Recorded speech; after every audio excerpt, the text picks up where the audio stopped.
بسم اللہ الرحمن الرحیم صلاۃ و سلام علیک یا رسول اللہ۔ سامعین مکرم، رمضان المبارک میں اکثر لوگ یہ سوال پوچھتے ہیں کہ کون سا ہمیں وظیفہ پڑھنا چاہیے، پہلے عشرے میں کون سا ذکر کیا جائے، دوسرے میں کون سا ذکر کیا جائے، کون سا وظیفہ پڑھا جائے، کس ورد کو میں کتنی بار پڑھوں، کون سے نوافل پڑھے جائیں۔ یہ تقریباً ہر مرد و عورت کا اس موقع پر یہ سوال ہوتا ہے۔ تو آج کی گفتگو اسی حوالہ سے ہے۔ سامعین مکرم، یہ بات یاد رکھیں کہ کوئی بھی ورد وظیفہ یہ کس لیے پڑھا جاتا ہے، اس کا مقصد کیا ہونا چاہیے۔ تو یاد رکھیے، سب سے بہتر اور سب سے اعلیٰ اور افضل مقصد یہی ہے کہ انسان ذکر کر کے، ورد کر کے اللہ کا قرب حاصل کرے، اللہ کی رضا حاصل کرے۔ باقی دنیاوی مقاصد یہ مد نظر نہیں ہونے چاہیے۔ چلیں، کسی کو کوئی پریشانی ہے تو وہ اس کے حل کے لیے اللہ کا ذکر کرے، ورد وظیفہ پڑھے، لیکن افضل اور اعلیٰ یہی ہے کہ انسان اللہ کی رضا مد نظر رکھے۔ تو ورد وظیفہ کیا جاتا ہے اللہ کی رضا کے لیے۔ اب ہم نے دیکھنا یہ ہے کہ وہ کون سا کام ہے، وہ کون سا عمل ہے، کون سا ورد وظیفہ ہے جس کے کرنے سے اللہ کا قرب ملتا ہے، اللہ جلدی راضی ہوتا ہے اور انسان اللہ کی بارگاہ میں مقبول ہوتا ہے۔ تو یاد رکھیے، بخاری شریف کی حدیث پاک کا مفہوم ہے کہ جو چیزیں اللہ نے فرض کی ہیں، وہ اللہ کے فرض کردہ احکام ہیں، ان پر عمل پیرا ہو کر ان احکام کو ادا کر کے بندہ سب سے زیادہ اللہ کا قرب حاصل کر سکتا ہے۔ تو ورد وظیفہ کس لیے؟ اللہ کا قرب حاصل کرنے کے لیے۔ اور حدیث پاک کے اندر حضور علیہ الصلوۃ والسلام کیا ارشاد فرما رہے ہیں کہ جن چیزوں سے اللہ کا قرب حاصل کیا جا سکتا ہے،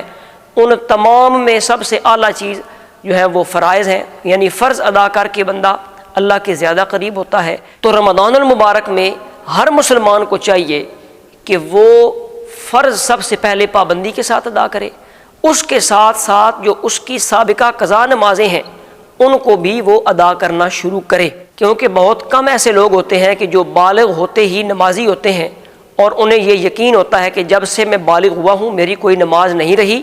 اور اگر کوئی کسی وجہ سے رہ گئی ہے تو وہ میں نے قضا کی ہے۔ ایسے لوگ بہت کم ہوتے ہیں۔ تو تقریباً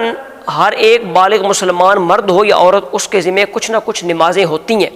تو ایسا کیوں نہیں ہوتا کہ ہم رمضان المبارک میں، ویسے تو اپنی جو جتنی قضائیں ہیں وہ لازماً پڑھنی چاہیے، تو رمضان المبارک میں ایسا کیوں نہیں ہوتا کہ ہم ہر فرض نماز کے ساتھ وقتی جو فرائض ہیں ان کی قضا کریں۔ اور اس میں دیکھیں، ورد وظیفہ انسان ثواب کے لیے بھی کرتا ہے۔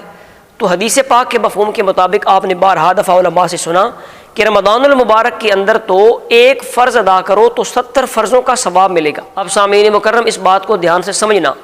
ایک بندہ رمضان المبارک میں فجر کے فرض قضا کرنا شروع کر دیتا ہے اور 30 دن وہ فرض نمازوں کے ساتھ ساتھ پہلے فجر ادا پڑھتا ہے، پھر سابقہ قضا کی نیت سے وہ فجر کی قضا پڑھتا چلا جا رہا ہے، تو یوں اس کو اللہ تبارک و تعالی اپنے حبیب علیہ الصلوۃ والسلام کے وسیلہ اور آپ کی جو عطا کردہ بشارت ہے اس کے مطابق 2100 نمازوں کا ثواب عطا فرمائے گا۔ اب ان 2100 نمازوں کو جب ہم دنوں پر تقسیم کرتے ہیں تو یہ تقریباً 6 سال کی نمازوں کا ثواب اس کو ملے گا۔ اب ایک بندہ رمضان المبارک کے 30 دن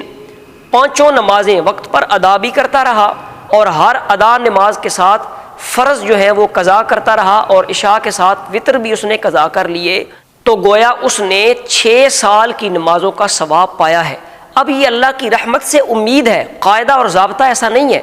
اس کی رحمت سے امید کی جا سکتی ہے کہ کل جب میدان محشر میں انسان سے فرائض کا سوال ہوگا، نماز کا سوال کیا جا رہا ہوگا، تو اس کی رحمت سے کوئی بعید نہیں کہ جس بندے نے رمضان المبارک میں فرض نمازوں کے ساتھ اپنے گزشتہ فرض قضا کیے ہیں اور وہ 6 سال کی اس کی نمازوں کا ثواب بنتا ہے، تو اس کی رحمت سے کیا بعید ہے کہ وہ ان 6 سالہ نمازوں کے ثواب کو اس کے وقتی فرض جو رہ گئے ہیں ان کی جگہ پہ رکھ کر اس بندے کے نماز والے سوال کو اللہ تعالیٰ اپنی مہربانی سے حل فرما دے اور اس بندے کا وہ سوال پاس ہو جائے اور بندہ جنت میں چلا جائے۔ یہ ایک ہیلہ ہے، تو ہمیں یہ کرنا چاہیے۔ اور ویسے بھی دیکھیں، انسان بینیفٹس کے لیے بڑا آگے بڑھتا ہے۔ یہ جو ہمارا علاقہ ہے جیلم، کشمیر، کھاریاں، میرپور وغیرہ، یہ سارے لوگ باہر کمانے کیوں گئے ہوئے ہیں؟ اسی لیے نا کہ وہاں ایک کے بدلے میں 400 مل رہے ہیں، وہاں کا 1 روپیہ یہاں 300 400 روپے بنتے ہیں۔ تو یہ بات ان لوگوں کو تو زیادہ سمجھ آنی چاہیے، اور رمضان المبارک کی قدر ایسے لوگوں کو تو زیادہ کرنی چاہیے کہ جو مال کمانے باہر گئے ہوئے ہیں، تو وہ یہ بھی سمجھیں کہ یہ جو رمضان المبارک ہے یہ نیکیاں کمانے کا موسم ہے۔ تو اس میں جو سب سے زیادہ درجہ ملتا ہے وہ فرضوں کی ادائیگی پر ہے، ایک فرض پڑھو تو 70 فرضوں کا ثواب ہے۔ تو اس واسطے خلاصہ کلام یہ ہے کہ دیگر وظائف بھی آپ پڑھیں، ان کی اپنی فضیلت ہے، استغفار کی کثرت کریں، کلمہ طیبہ کی کثرت کریں، قرآن مجید کی تلاوت کریں، درود و سلام کی کثرت کریں، نماز تسبیح پڑھیں، لیکن اس کے ساتھ ساتھ فرائض وہ زیادہ مقدم ہے۔ حق اللہ تعالی احق، اللہ کا حق یہ زیادہ اس بات کا تقاضا کرتا ہے اور یہ زیادہ اس بات کا حقدار ہے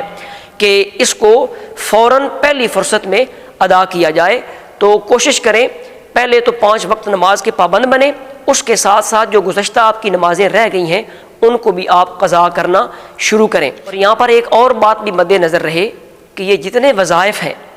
کوئی یا رزاقوں کا وظیفہ پڑھ رہا ہے، کوئی یا جبارو پڑھ رہا ہے، کوئی حسبنا اللہ و نعم الوکیل پڑھ رہا ہے، کوئی سورہ مزمل شریف پڑھ رہا ہے، کوئی لا حول ولا قوہ پڑھ رہا ہے، کوئی لا الہ الا اللہ کا ورد کر رہا ہے، محمد الرسول اللہ، یاد رکھیے ان باتوں کا ثواب ہے، بہترین عمل ہے، لیکن قیامت والے دن ان کے بارے میں آپ سے پوچھ نہیں ہونی۔ آپ سے قیامت والے دن یہ نہیں پوچھا جائے گا کہ تو نے آیت کریمہ کا 1,00,000 پورا کیا تھا کہ نہیں، تو نے 1,25,000 درود شریف پڑھا تھا کہ نہیں، تو بتا روزانہ 20,000 بار یا 5,000 بار درود شریف پڑھتا تھا کہ نہیں، بتا تو نے رمضان المبارک میں کتنے قرآن ختم کیے۔ کسی ایک کے بارے میں بھی آپ سے سوال نہیں ہوگا۔ حضور والا اگر آپ سے سوال ہوگا قیامت والے دن تو آپ سے نماز کا سوال ہوگا۔ حدیث پاک ہے اول ما یحاسب به العبد الصلاۃ او کما قال، قیامت والے دن سب سے پہلے بندے سے جس بات کا سوال ہوگا تو وہ نماز کا سوال ہے۔ تو جس بات کی ہم سے پوچھ ہونی ہے حلال و حرام کے حوالہ سے، فرائض و واجبات کے حوالہ سے، ہم ان کی طرف توجہ کیوں نہیں کرتے؟ تو انسان پہلے فرض ادا کرے، فرض کو ادا کرنے کی کوشش کرے۔ اسی طرح وہ لوگ جو صاحب نصاب تھے سابقہ سالوں میں اور انہوں نے شرعی طریقے کے مطابق اپنے مال کا حساب کر کے زکوٰۃ نہیں دی، ان کے لیے بھی رمضان المبارک ایک بہترین موقع ہوتا ہے کہ وہ سابقہ سالوں کا بھی حساب کر کے وہ زکوٰۃ دیں تاکہ ثواب بھی زیادہ ملے گا اور اللہ کا فرض بھی ادا ہو جائے گا۔ تو سامعین مکرم، ساری گفتگو کا خلاصہ یہ ہے کہ رمضان المبارک میں ہمیں جو وظائف ہیں ان سے زیادہ فرائض کی طرف توجہ کرنی چاہیے، نوافل کو ادا کرنے کے ساتھ ساتھ فرائض کی طرف دھیان دیا جائے، اور وقتی فرائض کی پابندی کے ساتھ ساتھ آپ کے سابقہ سالوں کے جو فرائض رہ گئے ہیں ان کو قضا کریں تاکہ اللہ تبارک و تعالیٰ آپ کو ایک فرض کے بدلے 70 فرضوں کا ثواب عطا فرمائے۔ اللہ تبارک و تعالیٰ کی بارگاہ میں دعا ہے کہ وہ ہمیں زندگی کی ہر سانس کی قدر کرنے کی توفیق عطا فرمائے، اور زندگی میں جب بھی ایسے مواقع آئیں، خواہ وہ شب براءت ہو، شب معراج ہو یا رمضان المبارک کا موسم ہو، اللہ تبارک و تعالیٰ ان تمام سہانی گھڑیوں کی اور تمام ان راتوں کی اور تمام ان مقدس دنوں کی، مقدس راتوں کی اور اس ماہ مبارک رمضان المبارک کی ہمیں قدر کرنے کی توفیق عطا فرمائے۔ وآخر دعوایا ان الحمد للہ رب العالمین۔